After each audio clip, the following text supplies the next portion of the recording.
안녕하세요. 메디컬 TV 주치 류시연입니다. 평소에 관절염을 앓고 계시는 분들 중에 유독 통증이 아침에 나타나시는 분들 있죠?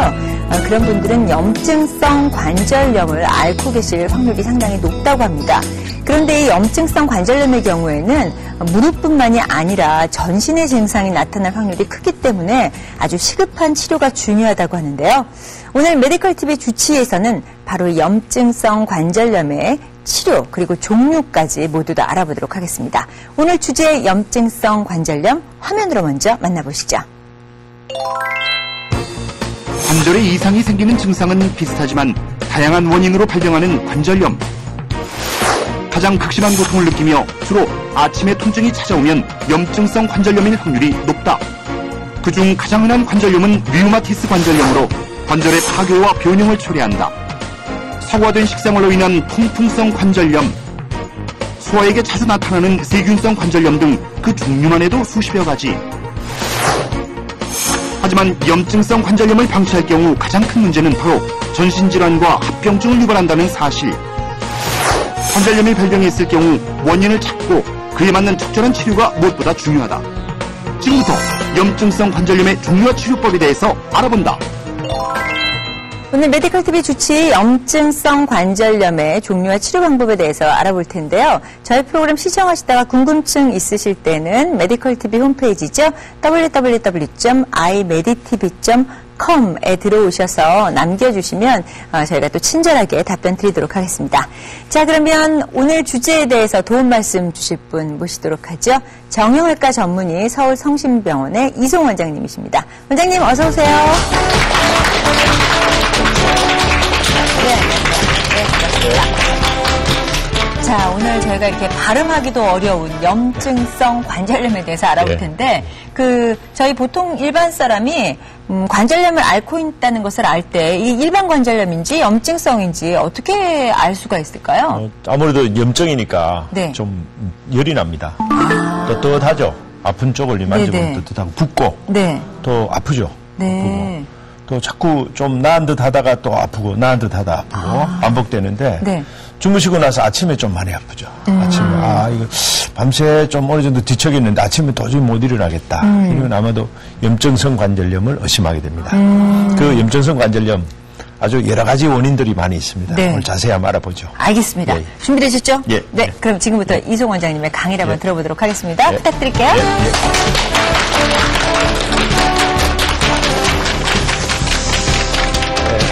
안녕하십니까. 염증성 관절염. 많이 관절이 아프다 하시는 분들 보면 자꾸 관절이 붓고, 아프고, 또 물도 차고, 이래서 여러 군데 다니면서 이제 물도 좀 붓고, 관절은 관절인데, 관절염 왔는데, 뭔지를 모르게 자꾸 고통스럽게 이 병원 저 병원 다니시는 분들 많아요. 그런 되게, 이게 좀 연령적으로 젊은 분들이 또 그런 게 더 많아요. 그래서 이걸 되게 통틀어서 염증성 관절염. 뭔가 관절에 염증이 왔는데 원인이 뭘까? 다양합니다. 그 병명, 염증성 관절염 일으키는 그 원인적인 병명들 찾아보면 대단히 많습니다. 제일 대표적인 게 우리가 류마티스 관절염. 많죠. 온몸이 아프다 그러고 되게 젊은 여성한테 많이 오죠.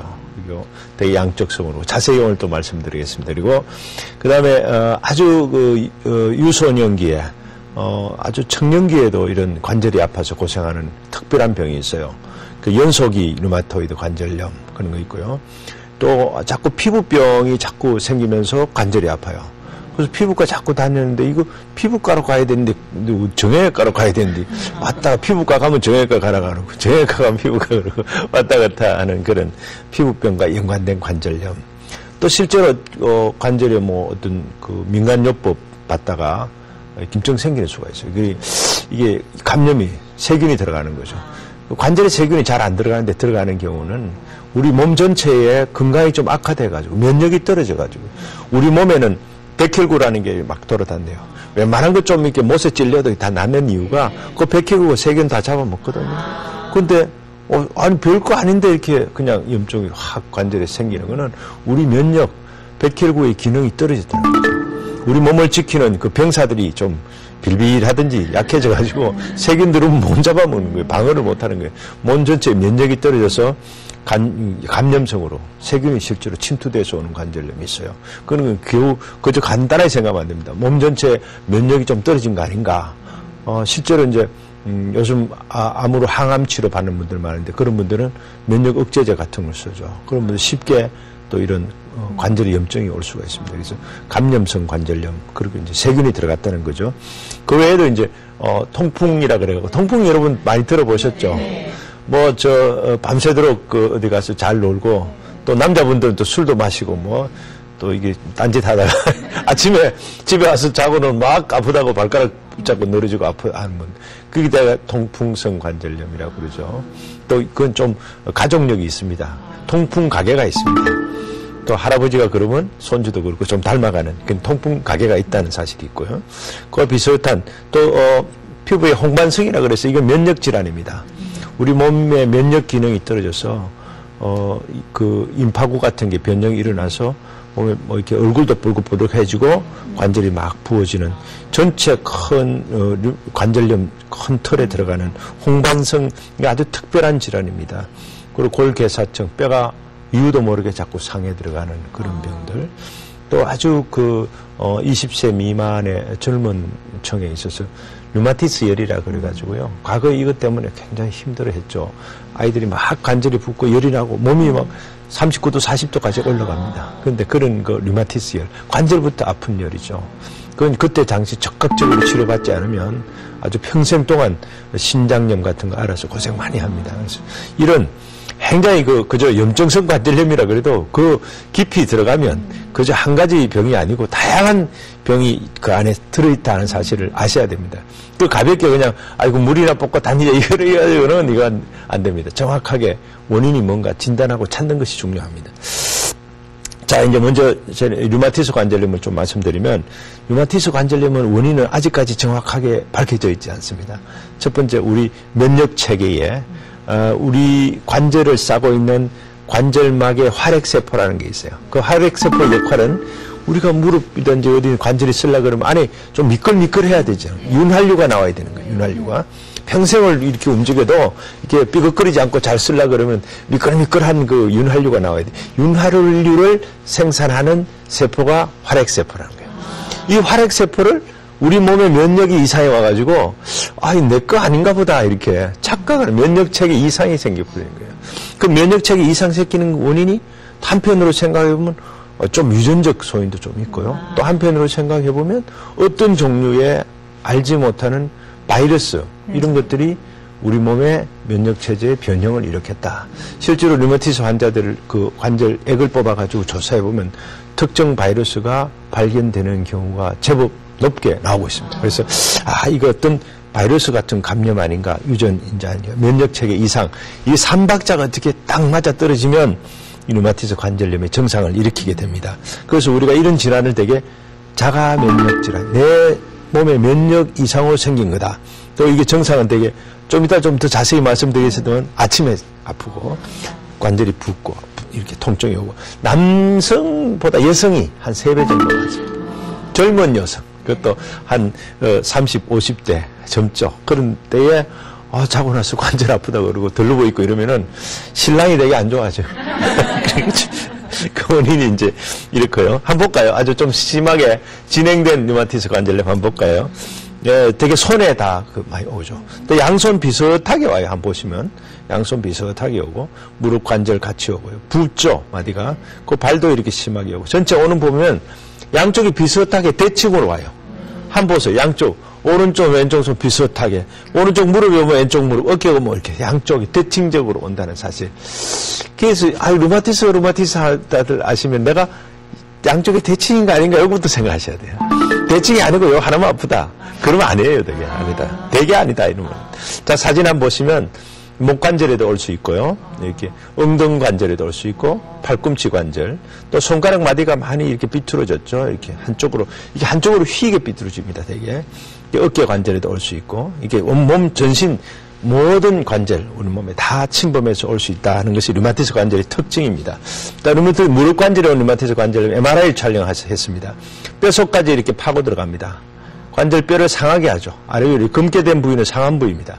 상하고 이렇게 촬영 방법을 달리해서 이렇게 하얗게 된 부위, 이게 다 뼈가 상해고 관절의 연골도 다 달아버렸죠. 들어붙어 버리죠. 그러니까 연골 달아버리죠. 뼈 상에 들어가죠. 안 아플 수가 없어요. 참 고통스럽습니다.